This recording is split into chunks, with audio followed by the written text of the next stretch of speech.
près de la mairie et non une autorisation. C'est une déclaration. Tous les puits et forages nécessitent cette déclaration. Mais attention, tout le monde n'y a pas le droit. Tout dépend de l'emplacement de votre jardin. Il y a des zones, c'est-à-dire que tous les endroits où il y a des champs captants, c'est-à-dire où il y a des châteaux d'eau, où il y a des usines d'eau, il y a des secteurs où on ne peut pas forer. Ça, c'est l'entreprise de forage qui doit savoir où elle a le droit de forer, où elle n'a pas le droit de forer, et la mairie qui peut lui indiquer aussi. Marie a donc des réserves, mais son jardin est sec comme les autres. Les propriétaires de puits et de forages sont eux aussi soumis aux restrictions d'eau pendant la sécheresse.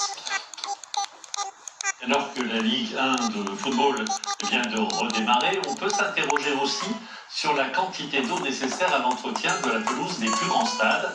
Alors pour le savoir et peut-être éviter une polémique, Pauline Lefrançois et Nicolas Carme sont allés au stade Vélodrome à Marseille. C'est la pelouse la plus chanceuse de Marseille actuellement.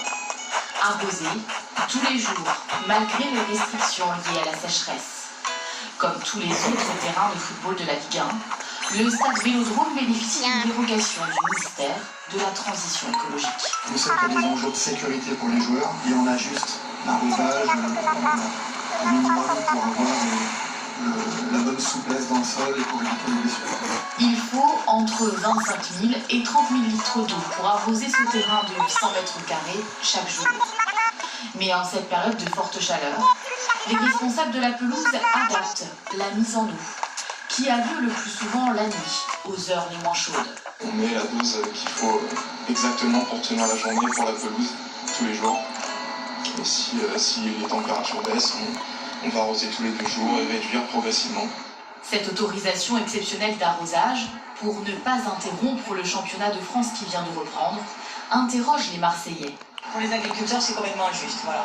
C'est à un moment donné, et que ce soit les stades ou les golfs. Il faut y réfléchir, c'est ça, c'est compliqué, c'est que il y a le mythe et il y a la réalité. Il faut jongler avec ça. C'est au gestionnaire du stade à en faire le meilleur usage. Néanmoins, la Ligue de football professionnel a annulé son championnat annuel de la plus belle pelouse pour cette saison. Un bref moment de panique ce matin dans le terminal 2F à l'aéroport de Roissy-Charles de Gaulle. Quand après plusieurs sommations, les policiers ont tiré sur un SDF qui les menaçait avec un couteau et s'avançait vers eux. Touché à l'abdomen, l'individu a succombé à ses blessures. Malgré les énormes moyens déployés pendant toute la nuit pour tenter de sauver le beluga égaré dans la Seine, eh bien l'animal n'a pas survécu.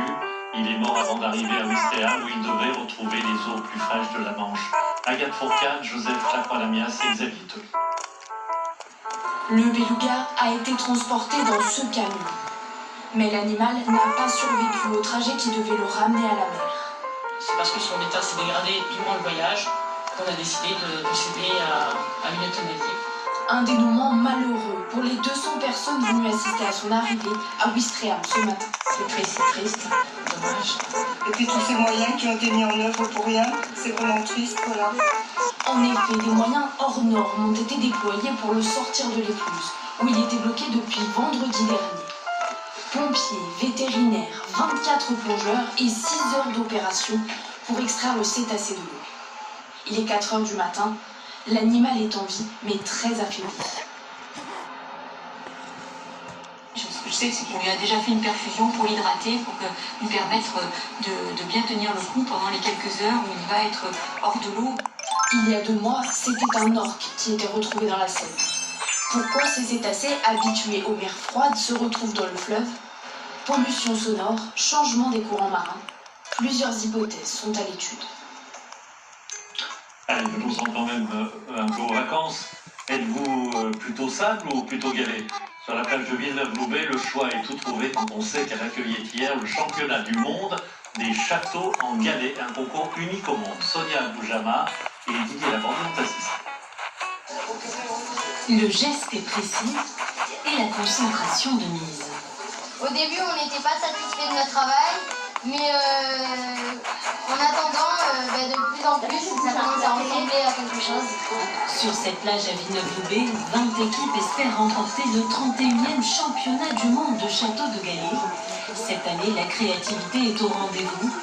Certains optent pour des représentations d'animaux comme ce pan ou cette pieuvre géante.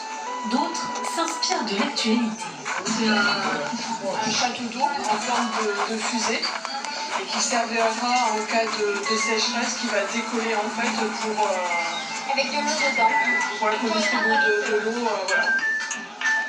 Pour éteindre les incendies dans toute la région, dans toute la France. Peu à peu, les édifices prennent forme sous les regards amusés des vacanciers. Visiblement, il y en a très peu qui utilisent de la colle. Non, c'est très sympa. Ça donne envie de s'improviser chef de chantier. Je suis en train maintenant. Je laisse les jeunes faire. Il y a des visiteurs curieux, mais c'est très bourgeois. C'est maintenant l'heure de l'inspection du jury. Pour espérer gagner, certains critères sont à respecter. C'est de ne pas voir la colle et l'exécution. Et que ça